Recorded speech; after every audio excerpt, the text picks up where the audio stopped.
dibebani dengan kota, ya. Dan juga yang pastinya nanti kalau misalnya saya kirimkan berupa video siaran ulang, itu berarti silahkan nanti kalian mendengar, menonton videonya, kemudian silahkan ajukan pertanyaan, ya. Ajukan pertanyaan seperti biasa, seperti pada saat kita live, ya. Pertanyaannya bisa kalian ajukan di WA group, ya. Nanti saya akan respon di situ.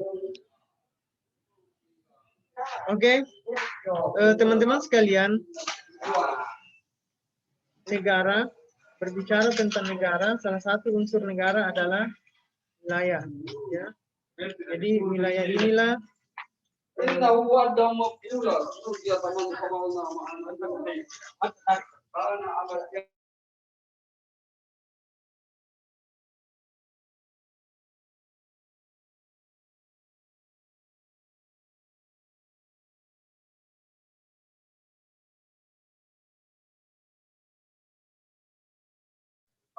ini yang akan saya jelaskan nantinya. Yang pertama pengertian negara, terus bagaimana kelahiran sebuah negara, dan kemudian lokasi negara, kemudian luas wilayah, bentuk wilayah negara, dan daerah inti dan daerah ekonomi, ya.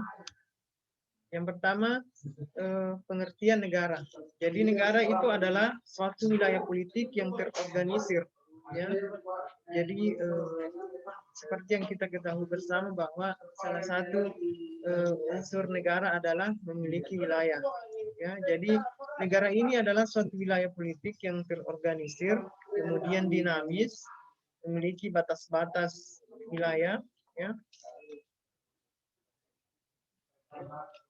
yang disepakati oleh negara tetangganya, dan penduduknya itu setia terhadap keutuhan negara, ya, memiliki nasionalisme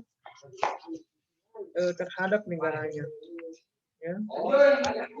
Nah, di dunia ini ada sekitar 224 negara, ya, mulai dari negara yang maju, negara berkembang, hingga negara yang miskin, ya. Mulai dari negara yang memiliki populasi tertinggi di dunia, ya, seperti Tiongkok, India, dan seterusnya, sampai negara yang kecil penduduknya. Ada juga negara yang memiliki luas yang sangat besar, sampai negara yang sangat wilayahnya sangat sempit, ya.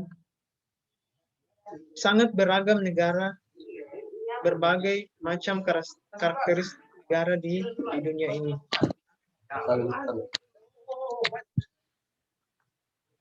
Ku ampusikum wa ahlikun nar. Hai kenang pelihara diri.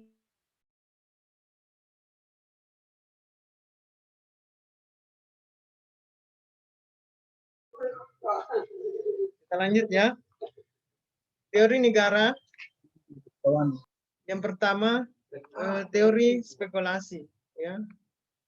Teori ini mengatakan bahwa asal-usul negara itu berasal dari garis keturunan, ya, yang ditarik dari pihak ibu. Misalnya, ya, ada sekelompok manusia, kemudian mereka hidup berkelompok. Dari hidup berkelompok itu mereka memiliki wilayah, dia menentukan batas-batas wilayahnya masing-masing, kemudian nanti menjadi cikal bakal sebuah negara, ya.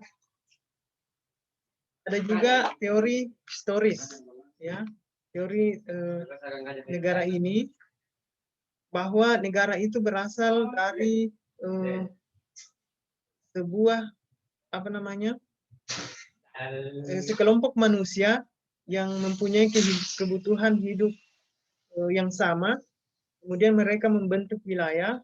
Nah, wilayah inilah yang nantinya akan menjadi sebuah negara, ya. Jadi negara tumbuh secara evolusioner sesuai dengan kebutuhan manusia. Nah, lokasi negara, ya. Di sini kita bedakan bahwa faktor wilayah itu ada 3. Yang pertama tentang lokasinya, lokasinya di mana, kemudian bagaimana luasnya, berapa luasnya, dan kemudian bagaimana bentuk wilayahnya. Ya. Nanti akan kita kolerasikan dengan aktivitas politik di dalamnya. Ya.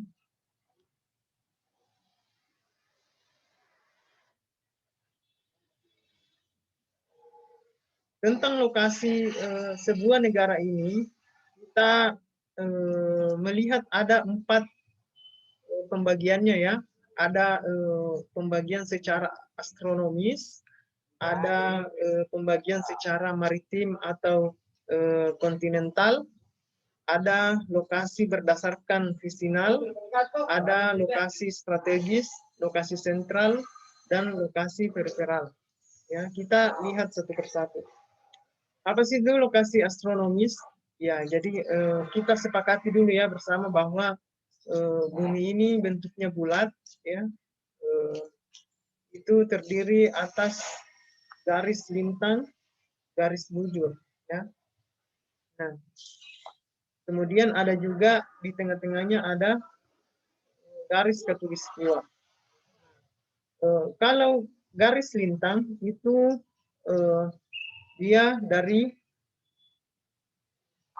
utara ke selatan. Garisnya seperti ini, ya. Dari utara ke selatan. Kemudian kalau garis bujur itu membentang dari barat ke timur. Ya. Nah, kita lihat lokasi Indonesia. Ya. Lokasi Indonesia berada di lintang utara, ya. 6 derajat lintang utara sampai 11 lintang selatan. Ya, jadi dia melewati garis khatulistiwa, ya. Dari 6 derajat lintang utara. Jadi ini garis lintang utara itu 0 derajat sampai ke atas itu garis lintang utara. Kemudian garis lintang selatan itu 0 derajat ke bawah, ya, sampai ke selatan. Nah, posisi astronomis Indonesia di garis 6 derajat lintang utara itu adalah Pulau Sabang, ya, Pulau Sabang di Aceh. Kemudian, bukan, ada di sini pulau apa ya, di ujung provinsi Sumatera Utara, Sulawesi Utara, ya, Miangas kalau tidak salah, ya, Pulau Miangas. Kemudian di 11 derajat lintang selatan itu ada di sini Pulau Roti, ya, atau Pulau W di Nusa Tenggara Timur, provinsi Nusa Tenggara Timur. Kemudian lokasi di bujur garis bujur itu di sini 95, ya, derajat bujur barat, ya. Jadi kemudian sampai 141 derajat bujur timur, ya. Jadi dia tidak melewati garis 0 derajat, ya, karena garis 0 derajat itu di sebelah sini. Kemudian bujur barat itu di sebelah sananya lagi, ya. Jadi posisi Indonesia secara astronomis itu dia di bujur timur semua, ya, untuk garis bujurnya, ya. Nah, seperti inilah pembagian lokasi astronomis di dunia, ya. Jadi garis khatulistiwa berada di tengah-tengah. Kemudian ini juga garis kutub, ya. Nah, berdasarkan lokasi astronomis ini juga dibedakan iklim, ya. Jadi daerah khatulistiwa itu adalah iklimnya iklim tropis, ya. Di atasnya ada iklim subtropis, iklim sedang, kemudian iklim dingin di daerah kutub, kutub utara dan kutub selatan.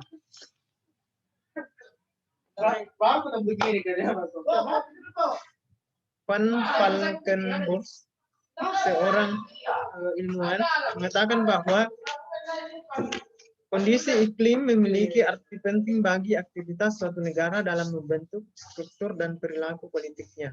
Ya. Jadi ada pengaruh iklim. Pengaruh iklim ini mempengaruhi aktivitas penduduknya. Ya. Contohnya misalnya iklim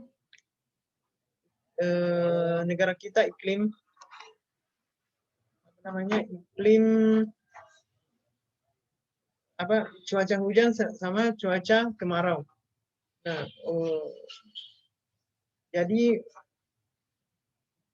misalnya jika dia berada di musim penghujan atau musim kemarau, dia memiliki aktivitas yang cenderung stabil, ya, dibandingkan dengan negara yang memiliki iklim yang ekstrim, ya,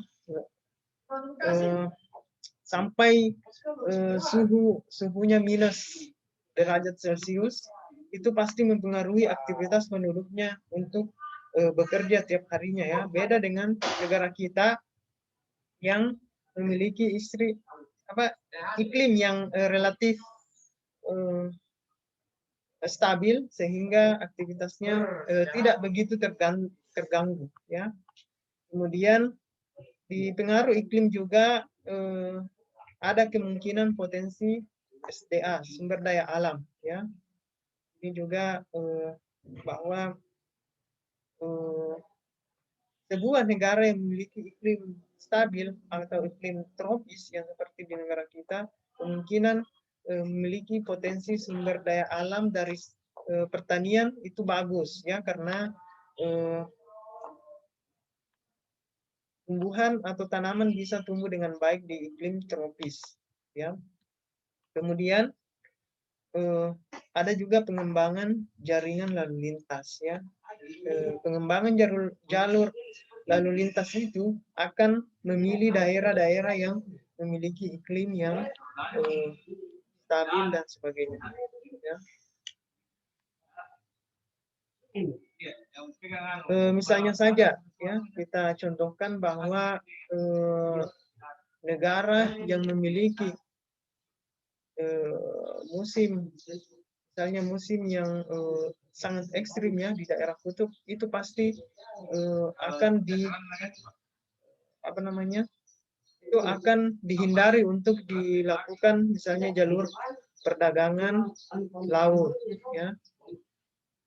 Daerah-daerah yang memiliki cuaca yang ekstrim itu akan dihindari untuk jalur lalu lintas.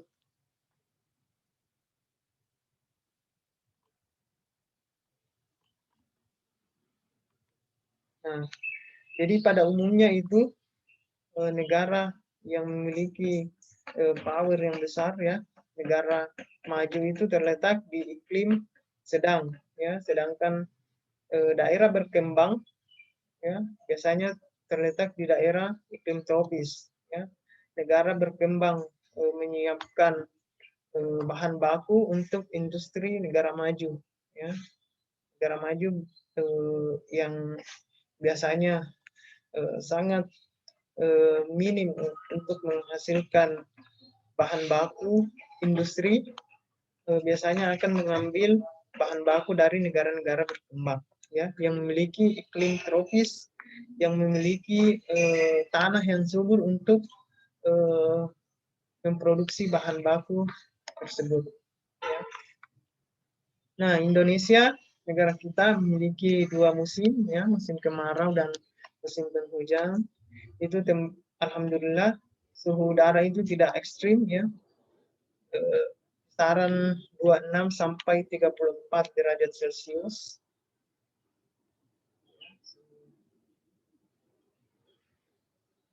Kemudian tanahnya sangat subur, hijau, royo-royo, ya. Segala tanaman bisa tumbuh dengan baik di negara kita. Kemudian penyinaran matahari juga sepanjang waktu, ya. Sehingga 80% penduduknya bercocok tanam, ya, tani. Nah, karena mayoritas petani, penduduk negara kita mayoritas petani, maka pasti ada kebijakan politik tentang pertanian, bagaimana memajukan pertanian negara kita, bagaimana menciptakan swasembada pangan, ya, tidak lagi mengimpor dan sebagainya.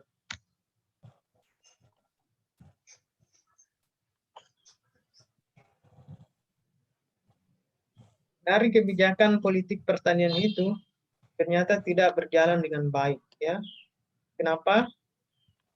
Masih menggunakan sistem tradisional, ya. Seharusnya sebagai negara agraris kita harus menggunakan, ya, teknologi pertanian yang canggih, ya. Sangat beda dengan negara di misalnya Thailand, ya, Jepang.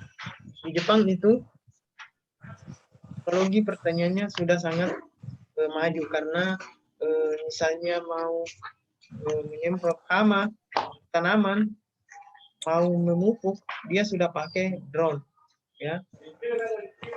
Kemudian pada saat memanen dia sudah menggunakan teknologi,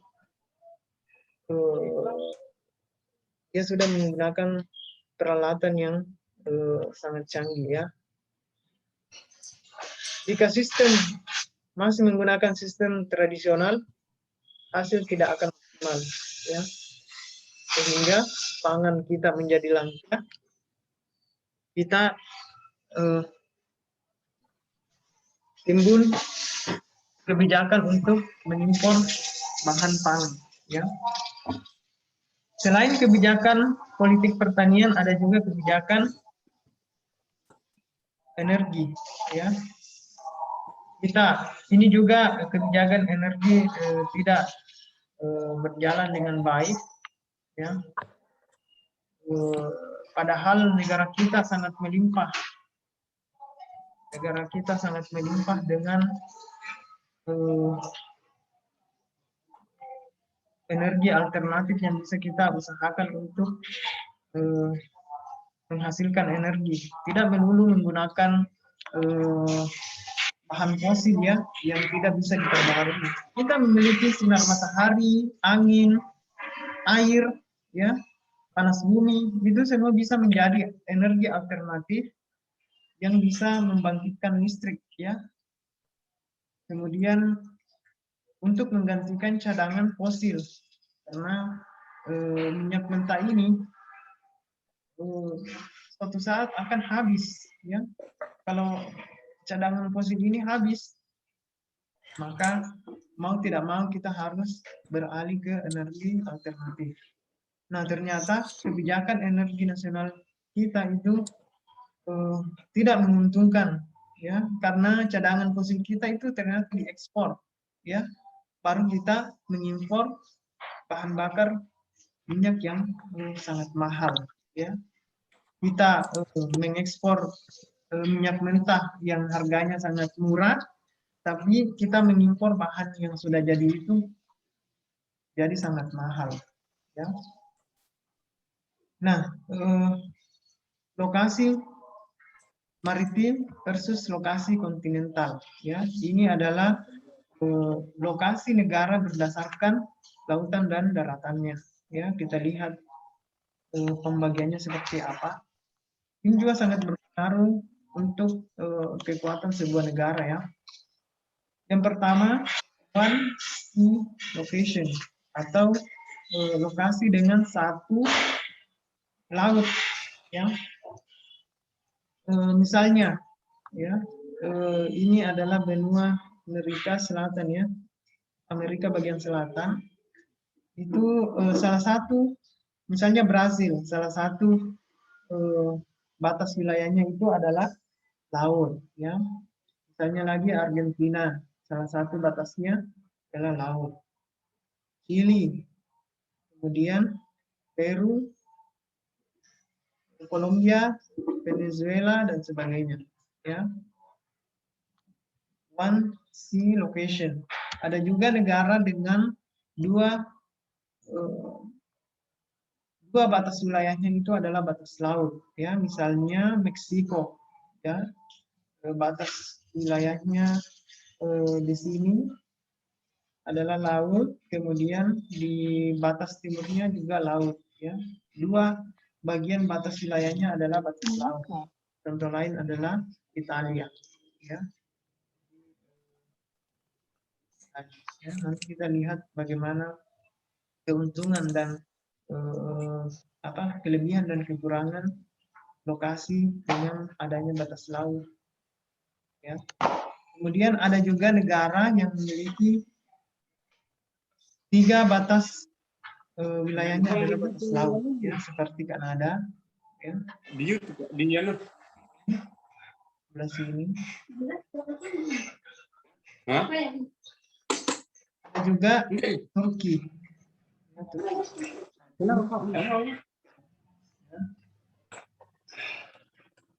Kemudian ada juga multi-sea and insular location, ya, atau semua batas wilayahnya adalah batas laut, atau kita kenal sebagai negara kepulauan.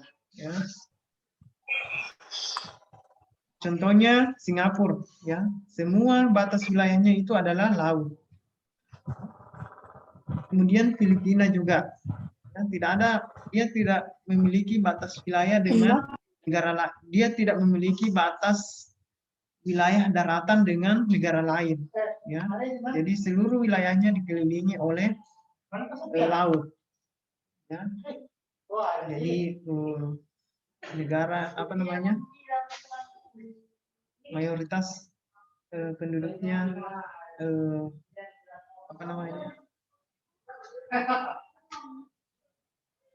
misalnya di Filipina itu adalah nelayan, ya, dan sumber daya alamnya banyak di laut. Kemudian ada juga no-sea atau continental location, atau negara yang tidak memiliki batas laut, ya, seperti Afghanistan, ya, Bali. Jadi kita bisa membayangkan di kedua negara ini rakyatnya tidak pernah melihat laut secara langsung, ya. Dia hanya bisa melihat laut di dunia maya, ya, di TV atau internet dan sebagainya. Apa sih keuntungan negara maritim atau negara kontinental? Ya, kalau negara maritim sudah tentu dia bisa melakukan pengembangan kekuatan angkatan laut, ya. Angkatan lautnya pasti kuat karena dia memiliki wilayah laut yang sangat besar. Ya. Kemudian keuntungannya yang lainnya adalah sedikit mengalami sengketa batas wilayah, ya, ya. Karena sengketa batas wilayah itu biasanya terjadi di darat, ya. Karena dia penduduknya langsung face to face, ya. Kemudian lebih banyak memiliki potensi sumber daya alam, ya, baik di darat maupun di laut, ya, terutama di laut itu dengan kekayaan alam yang sangat besar. Kekayaan laut itu sangat besar, ya, bisa baik itu ikan maupun minyak, ya, karena minyak juga banyak ditemukan di daerah laut. Kemudian negara kontinental, ya, dia fokus pada pengembangan kekuatan angkatan darat, ya. Bagaimana dia bisa memperkuat angkatan daratnya untuk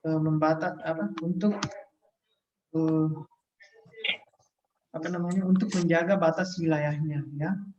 Kemudian mengalami banyak sengketa wilayah, ya, karena penduduknya tadi face to face dengan penduduk negara lain, ya, dan tentunya tidak memiliki potensi sumber daya laut, ya. Nah, Indonesia sebagai salah satu negara maritim, ya, kita pernah mengalami masa kejayaan, ya, Sriwijaya. Kita adalah pusat perdagangan Asia Tenggara, ya, karena laut kita dijadikan sebagai salah satu jalur perdagangan internasional. Ya. Kemudian, ya, seperti kita ketahui bersama bahwa pelaut dari Indonesia itu adalah pelaut yang unggul, ya, sangat tangguh, ya, dan sangat ditakuti oleh perompak dan sebagainya. Kemudian Majapahit juga, bahkan Majapahit itu pernah memiliki kekuasaan hingga ke Madagaskar atau Afrika. Ya. Nah, kebijakan politik di bidang maritim, ya, itu karena sumber daya laut kita sangat melimpah, maka kebijakan politik itu harus kuat, ya, karena kita memiliki menteri yang memiliki power yang sangat kuat, ya, memiliki keberanian sangat besar, sangat tinggi, Ibu Susi. Harusnya itu dipertahankan dulu, ya, tapi karena ada gejolak politik, ada kekuatan-kekuatan yang ingin merasa terancam, maka Ibu Susi digantikan, ya. Kemudian belum bisa dimanfaatkan secara maksimal, ya. Ini juga teknologi, ya, teknologi penangkap ikan milik nelayan kita masih sangat sederhana, masih sangat tradisional, ya. Memang di lain sisi bisa menjaga keberlanjutan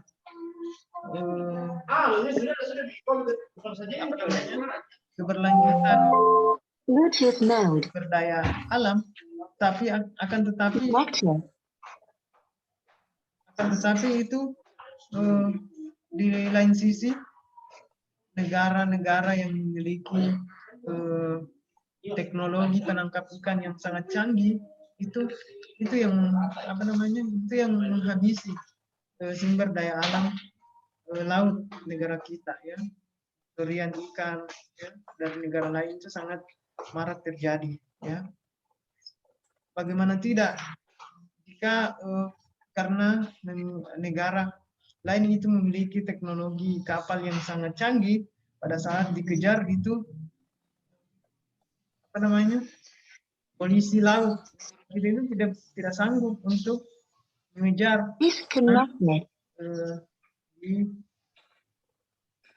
teknologi kapal dari negara kita itu masih sangat minim, ya, masih sangat kalah dengan negara lainnya. Kemudian juga, ya, seperti saya katakan tadi, teknologi penangkapan ikan sangat kalah negara lain.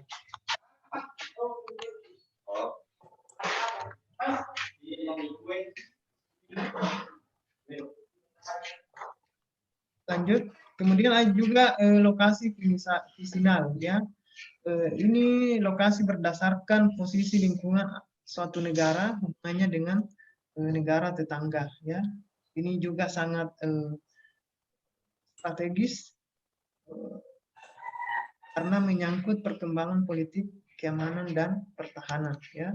Negara yang memiliki banyak tetangga, maka dia pasti memiliki banyak masalah, ya, dibanding dengan negara yang sedikit memiliki negara tetangga, maka juga akan memiliki sedikit masalah, ya. Nah, ini ada daftar negara dengan banyak negara tetangga, ya. Itu memecahkan rekor itu Cina dengan Rusia, ya, memiliki 12 negara tetangga, ya. Nah, ya